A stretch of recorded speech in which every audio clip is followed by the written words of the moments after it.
What's up, BookTube family? I want to talk about fiction books and reading fast, and why I probably could read faster, and maybe I could work on some techniques to read faster, but I hesitate to do that, and I'm going to talk about why next.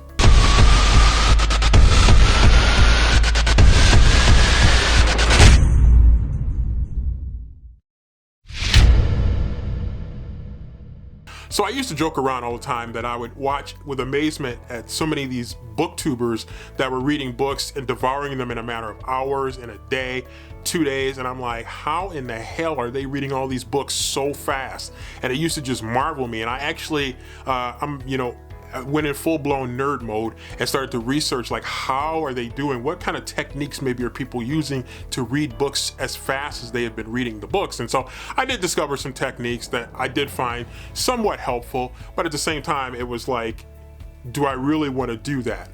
So one of the reasons why I don't go overboard reading books too fast is because, well, it depends on the type of book. If there's a lot of characters, then I'll just slow down and read it a little bit slower, at least until I get a better feel for what the characters are all about in the story. But I gave it away right there.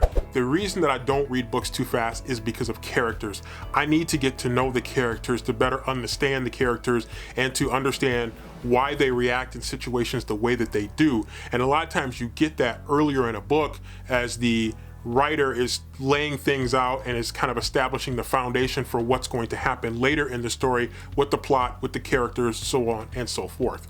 So I try to, at least in the very beginning of the book, not read too fast, not start to skim little bits, because there are times, or parts I should say, in a book where you could probably skim a little bit and not miss a whole lot.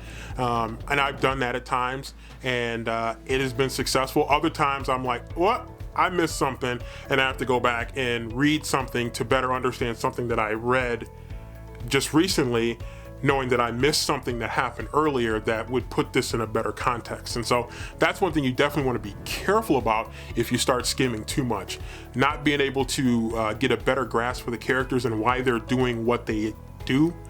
And also that you might miss something that didn't make much sense, or might not have made sense at the time, but it makes sense later. And if you skim it, then you won't understand why something happened later in the book. So be careful when you're skimming, but that is one of the reasons why I try to be very careful reading fiction books too fast, because you could miss something in the beginning that could make the book feel boring or bad midway through and toward the end, where if you would have got that piece of information earlier, maybe it would have made your reading experience far better.